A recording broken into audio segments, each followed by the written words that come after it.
Eto nga ang chika ko sa inyo mga mare, halos 1 linggo nga akong hindi nakapag-voice over at nakapag-upload.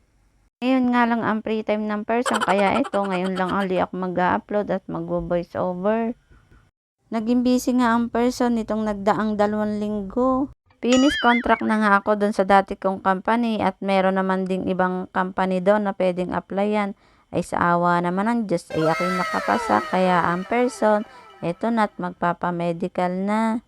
Halos tapos na nga lahat ng test ko at inaantay ko na nga lang ang physical exam. Pagkatapos ko nga dito, ibabalikan ko na nga lang daw ang result dahil mabilis nga lang tong makuha. At mamayang hapon ko na nga to babalikan. Yan nga, pauwi na nga ang person. Ang aga ko kasing dumarating dito sa company kaya ayan tuwing umaga ako gumagawa ng report. Wala pa nga yung ibang kasama at hindi naman ako makapag-video din sa aking paligid. Bawal kasi baka tayo ay matanggal agad. Alam nyo na nag-iingat laang. Kaya solo lang muna ang person.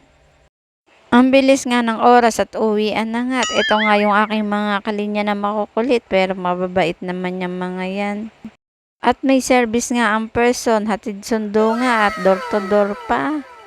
O diba nakatipid na naman po ang person sa pamasahe.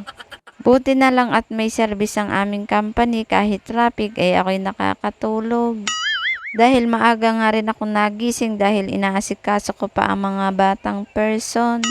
Minsan lang kasi akong nawawala ng OT kaya ayan maaga ako makakauwi pero ang schedule ko ay 8 to 8. O siya, hanggang dito na lang muna ang aking video for today. Thank you for watching. See you on next vlog. Bye-bye!